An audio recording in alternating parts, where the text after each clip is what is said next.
This is Bloomberg Law with June Grasso from Bloomberg Radio. It's one of two Supreme Court cases within a week over securities fraud class action lawsuits against giant tech companies. Last Wednesday, it was Meta's Facebook. This Wednesday, it was Nvidia. Investors are suing Nvidia, now the world's most valuable company, for misleading them about how much its profits depended on the volatile crypto mining market. But the tech company says the lawsuit relies on an expert opinion and doesn't have evidence like company documents to back up its claims. Justice Ketanji Brown Jackson questioned how the investors could have company documents before discovery. The information-gathering stage of litigation has even taken place. I guess my concern is that you appear to be requiring for plaintiffs to actually have the evidence in order to plead their case. And I didn't understand the pleading standards, even with particularity, to require that they have the documents, nor do I understand how they could have the documents when discovery hasn't occurred yet. And several of the justices seem to have a bit of buyer's remorse about granting review in the case, saying it was too fact-specific and didn't present the kind of broad legal issues that normally prompt Supreme Court review. Here are Justices Sonia Sotomayor, Elena Kagan, and Samuel Alito. We often don't grant cert to error correct. Is this entire case just an error correction? These particular documents are not precise enough? I'm not actually sure what rule we could articulate that would be clearer than our cases already say. It becomes less and less clear why we took this case, number one, as Justice Sotomayor suggested, and number two, why you should win it. But this is a highly technical subject, and I just don't understand how a court is supposed to evaluate that at the pleading stage. Joining me is Gregory Garre, a partner at Latham Watkins and the former Solicitor General of the United States. Greg, tell us about the issue before the court. So this case involves the pleading requirements under the Private Securities Litigation Reform Act, and specifically what a plaintiff has to show to plead with the requisite particularity when the claim is that a company misled investors based on internal information that it knew. And the question is, does a plaintiff in that situation have to actually produce or describe in detail the internal company documents that the plaintiff says represents the company's knowledge, or can you prove that knowledge through inferences by relying on expert reports and the like? And so Justice Ketanji Brown Jackson said that Nvidia was basically asking the plaintiffs to have the evidence at the pleading stage before they get discovery. Right, and that's the pushback that the more liberal justices had for the company's lawyer. The reason for these lawsuits is you typically get into federal court by passing the pleading requirements, and then you get discovery and potentially access to the company's documents. So Justice Jackson sort of said that the company was trying to put the plaintiffs in an impossible bind to produce the documents before discovery had ensued. And the company's response to that was that they weren't actually requiring the documents themselves or that they described the documents in, every detail, but they simply had to, describe the documents with some particularity. But that was really, the crux of the case that the company put before the court. What did you see as the concerns of some of the other justices? Well, I think that there was a frustration on the court that they really weren't presented with a clear legal rule on either side of the case, and that ultimately the case seemed to boil down to the application of existing law to a really long complaint, which is something that district courts do all the time, but the Supreme Court justices don't do and particularly don't like to do. And so you could see throughout the argument that there was a frustration on the part of the justices that they were being asked to undertake a task that they typically don't do in engaging in a sort of error correction based on their own reading of the complaint. Yeah, it seems like justices across the ideological spectrum were concerned about that. And did it seem like there was sort of buyer's remorse? Because Justice Sotomayor said, we don't grant cert to error correct. And Justice Alito said that I don't understand how a court is supposed to evaluate this highly technical subject at this preliminary stage. Justice Kagan said it becomes less and less clear why we took this case. I mean, were they questioning whether they should have granted cert in the first place?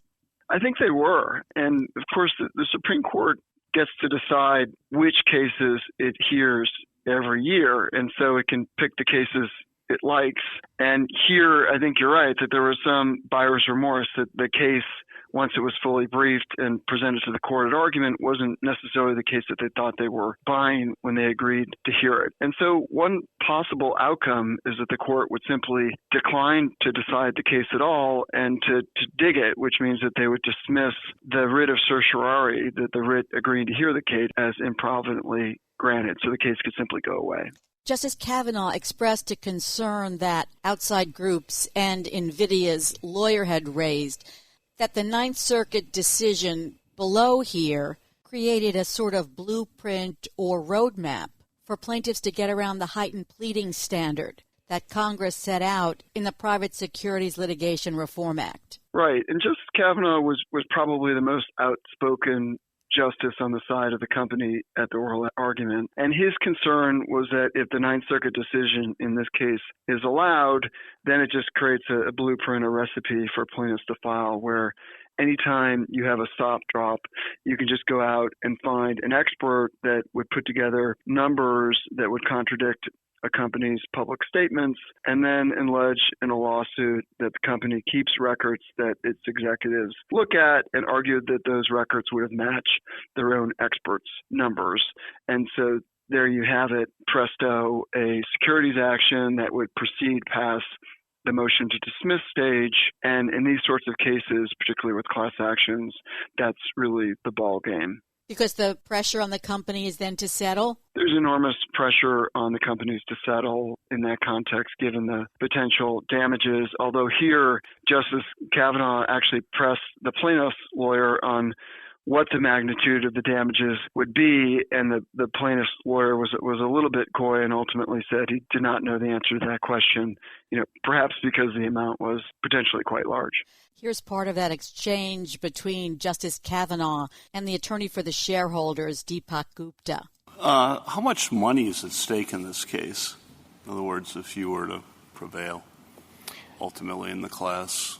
Not as much as it might seem, because I don't want the court to get the impression that this enormous delta of sales is what's at issue. It would be at issue would be you would have to show loss causation and materiality. What are you seeking? Like if you ran the table, what are you seeking roughly? I don't know what the numbers are, Your Honor. What did you make of Justice Gorsuch? He sort of went into what the CEO knew at the time. Right. So he pressed the lawyers on both sides really about what inferences could be drawn about what the CEO knew and sort of, question whether or not it was plausible that a CEO wouldn't know about, potential downtick in sales and the magnitude alleged here, billions of dollars. And so he had tough questions, and he clearly was, I think, prepared to get into the weeds of this case to resolve it. Several of the justices seem to be saying to Nvidia's lawyer, well, you want a bright line test,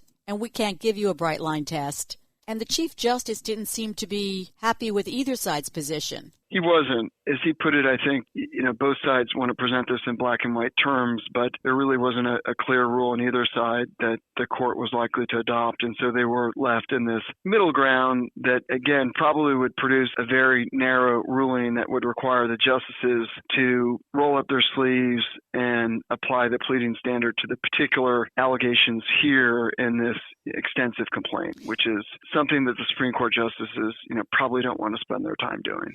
Greg, this case is about pleading under the Private Securities Litigation Reform Act, which was passed in 1995. Will you tell us a little about it? Sure. So this act was passed in response to concerns about a flood of potentially frivolous securities actions and the like. And so Congress specifically ramped up the pleading requirements for these types of actions by stating what, arguably the law required in some respects before then, but stating in a statute that the plaintiff must plead with particularity the facts constituting securities fraud and must, plead facts that create a strong inference that the defendants acted knowingly or recklessly.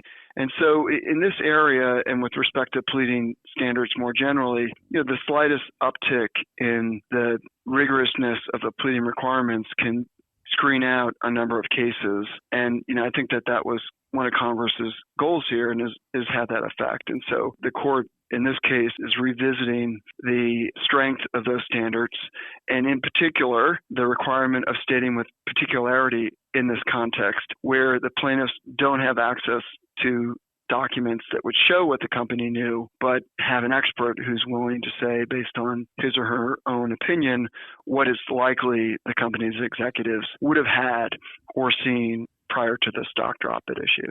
So Nvidia in 2022 agreed to pay $5.5 million to U.S. authorities to settle charges that it didn't properly disclose the impact of crypto mining on its gaming business, without admitting or denying the findings as usual.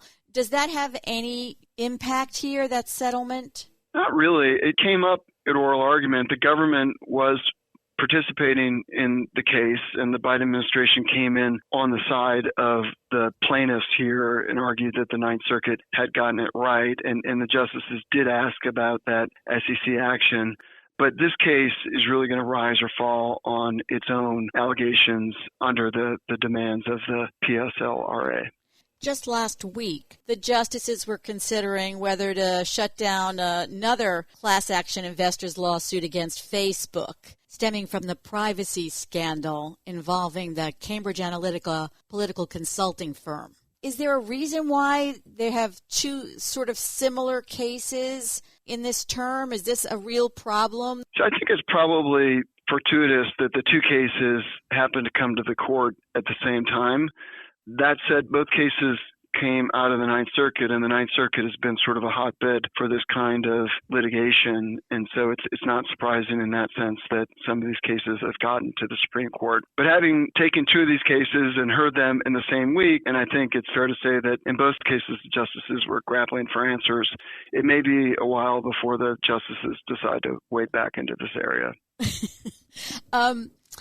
So what's your take? Do you think that there needs to be more specificity in pleading in these kinds of cases? I think, Congress was wise to pass the Private Securities Litigation Reform Act, and those pleading standards, have and should have teeth. I think in this area, usually the pleading standard at the motion to dismiss stage is, the critical test in the litigation, because once you get past that pleading stage, then you get discovery, the cost of the litigation rise greatly, and you have a threat of enormous damages that often push defendants into settlement, even when they strongly believe that there was no securities fraud in the first place. So I think courts, have to police these requirements carefully. So in that sense, it's not surprising that the Supreme Court would intervene where it fears that a court has either veered from the law or where courts have taken conflicting positions on what these standards require. Thanks so much, Greg. Always a pleasure to have you on the show. That's Gregory Garre of Latham Watkins, the former U.S. Solicitor General. This bill mandates the display of the Ten Commandments in every classroom in public, elementary, secondary, and post-education schools in the state of Louisiana. Louisiana was the first state to require that the Ten Commandments be displayed in every public school classroom since 1980, when the Supreme Court struck down a similar Kentucky law on First Amendment grounds. Governor Jeff Landry signed the bill into law, which requires a poster-sized display or framed document of the Ten Commandments to be put up in every classroom by January. Because if you want to respect the rule of law, you got to start from the original lawgiver, which was Moses. Amen. But a federal judge has stepped in to stop that from happening, finding that the law is unconstitutional on its face. The legal showdown won't end at the district court level, however, with the state attorney general saying she'll ask the Fifth Circuit Court of Appeals to stay the judge's ruling while she appeals. Joining me is First Amendment law expert Caroline Mala Corbin, a professor at the University of Miami Law School. Tell us about the judge's ruling. Almost 200 pages? It was indeed very long. It was 177 pages. So Louisiana had passed a law mandating the posting of a particular version of the Ten Commandments in every single classroom in the public schools of Louisiana, both K through 12 and the university level. And this was challenged, not surprisingly, on Establishment Clause grounds. And the district court gave sort of two paths of why this was, in fact, in violation of the Establishment Clause. And his first line of discussion was that there is very clear precedent on this matter. Kentucky had tried the same thing back in 1980. It too had passed a law requiring the posting of the Ten Commandments in every single classroom. And the court said, no, you can't do that. There is no real secular reason for this. You can't impose a religion in the walls like that. It is unconstitutional. And so there is Supreme Court precedent directly on point. And so they said under this decision, which is still good law because the Supreme Court has not yet explicitly overruled it, this law cannot survive. And so that was one approach, which is very straightforward. There is a Supreme Court decision that considered the same issue, and when it did, it found it unconstitutional. And then it had another line of argumentation because there is concern that the Supreme Court's going to overrule that decision. And in fact, that's partly what Louisiana is hoping. And so given this new Christian-friendly Supreme Court, it may well decide that that precedent is no longer good, in part because it relied on some doctrine that the Supreme Court had rejected. So anticipating that that argument, which should be enough, might not be enough, it also analyzed the case under the Supreme Court's more recent rulings. And the Supreme Court's more recent rulings on the matter have said when you're trying to decide whether something violates the Establishment Clause or not, you must refer to the history and tradition of the practice in question. And so that's what the district court did. And in fact, there was even an expert who testified.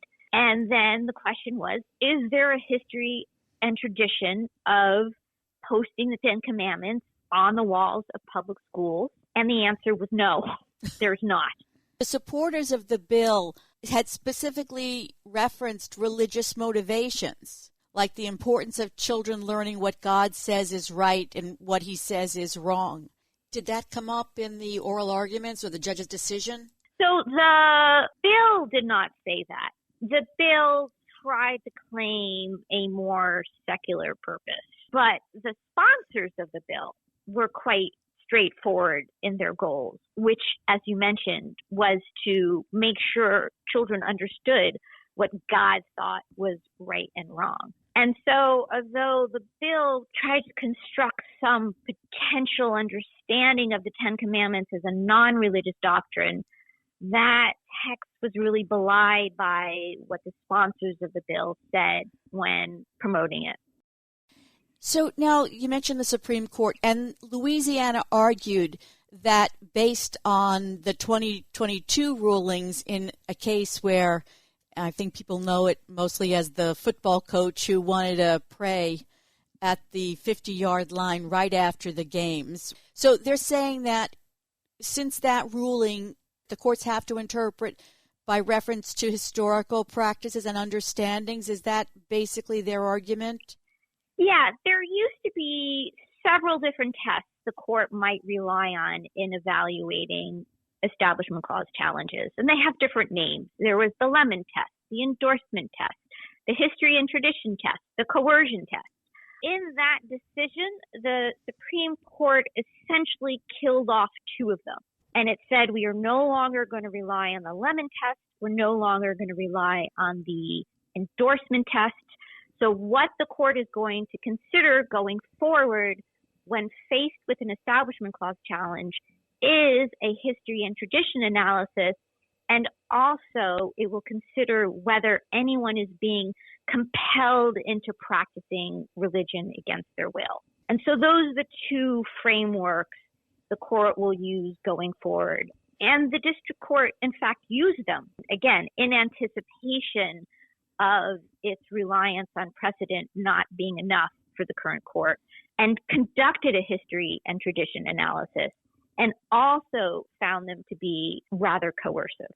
Louisiana is going to appeal, and they're in the Fifth Circuit, which Indeed. is the most conservative circuit in the country, has handed down some novel rulings lately, some of them even too much for the Supreme Court. Do you have any confidence in how the Fifth Circuit will rule? I do not have any confidence in how they will rule, but it would not surprise me if they pick up the baton that the Louisiana statute laid down and argue that there is, in fact, a history and tradition of the Ten Commandments in schools, and therefore there is nothing wrong with having posters, and it would not surprise me if they said it was not at all coercive because no one's being forced to pray or do any particular religious exercise. So I would not be surprised if, again, they constructed a history, an accurate history, by the way, because the expert did quite a good job of dismantling some of the claims that Louisiana made in its text, including a completely fabricated quotation from James Madison. But nonetheless, they will claim that there is plenty of evidence of having the Ten Commandments in schools, and even if there's no evidence of Ten Commandment posters in schools, it doesn't matter.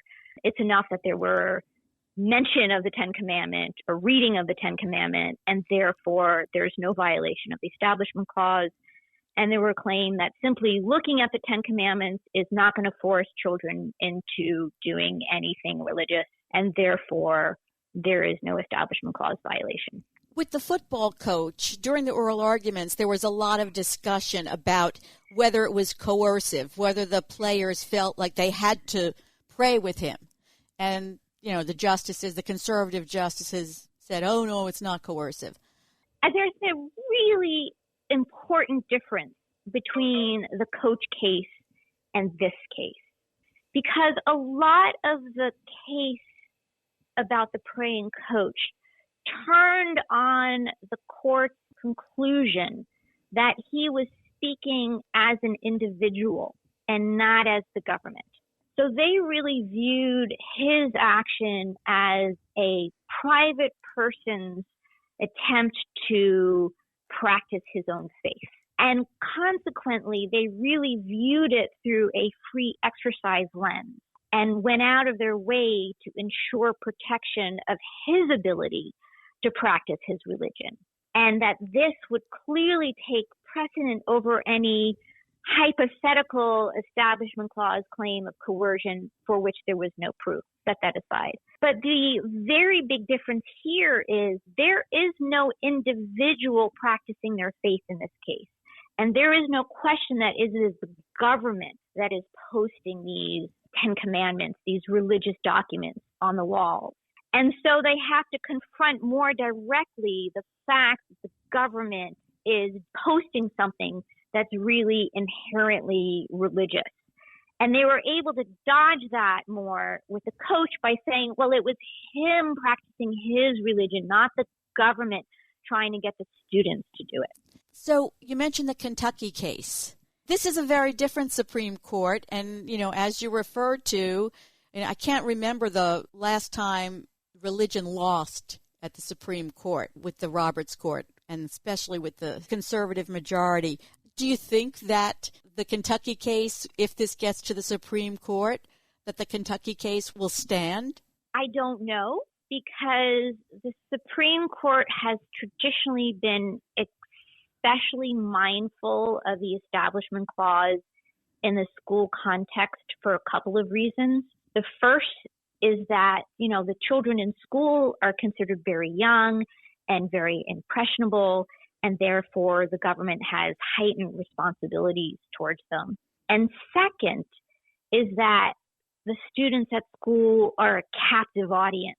They have no choice but to be there. They're sort of doubly captive. The government requires that they attend school, and then at school, they're under the control of the school. And therefore, again, there are heightened responsibilities when you're dealing with the young, impressionable students who are also a captive audience. Will the Supreme Court continue to honor these considerations? I don't know. Possibly not.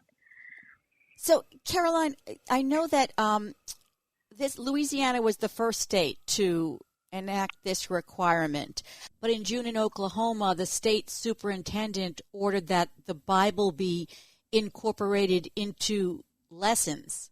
And Florida recently approved allowing volunteer religious chaplains to serve as school counselors. I mean, is there a conservative Christian movement to try to sort of move the line and get religion into public schools? Oh, I don't think there's any question. I think that the Supreme Court has made it clear that it is very sympathetic towards claims of religious exercise. It has also made it clear that it does not hold the Establishment Clause in high esteem. And so I think this is the vanguard of trying to get religion back into the schools. And depending on the outcome of this case, we'll see what happens in the rest of the country. I do want to add one more point about the district court's ruling. It sort of belongs a little bit more in the earlier discussion. One of the really interesting things about this challenge is it's not just the introduction of religion into school, but it's the introduction of only one faith tradition into the school. Because the Ten Commandments on the wall are the Protestant King James version of the Ten Commandments. Different faith traditions have different types of Ten Commandments. So, for example, the Catholic version is different because this one says, "Thou shalt make to thyself no graven images," whereas that particular prohibition is not in the Catholic version of the Ten Commandments. Whereas in the Jewish version of the Ten Commandments, the first commandment here is, "I am the Lord thy God." In the Jewish Ten Commandments, it is, "I am the Lord thy God that brought you forth from Egypt." And these are actually crucial theological differences. And I mention this because under existing doctrine, as the district court highlighted, the court made it clear that the state cannot discriminate against any other religion. It can't favor one religion over others. It can't intentionally discriminate against other religions. And the choice of this particular version seems to be doing exactly that.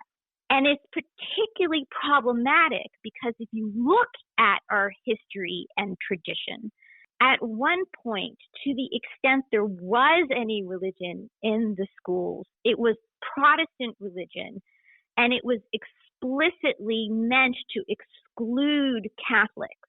So I'm taking a long time to say that the court has long expressed concern about anti-Catholic sentiment in our country's history. And this could be seen as the remnant of that historical hostility to Catholics that they so often complain about and revile. So it might be a little more complicated for them than it would otherwise be with another particular religious practice in the schools. But the fact that this is a Protestant Ten Commandments before a court long characterized much of the history in the United States as anti-Catholic, maybe it would give them pause. Well, the next stop is the Fifth Circuit. We'll see what happens there. Thanks so much, Caroline. That's Professor Caroline Mala Corbin of the University of Miami Law School. And that's it for this edition of the Bloomberg Law Show. Remember, you can always get the latest legal news by subscribing to the Bloomberg Law Podcast or downloading the show at bloomberg.com/podcast/law. I'm June Grasso, and you're listening to Bloomberg.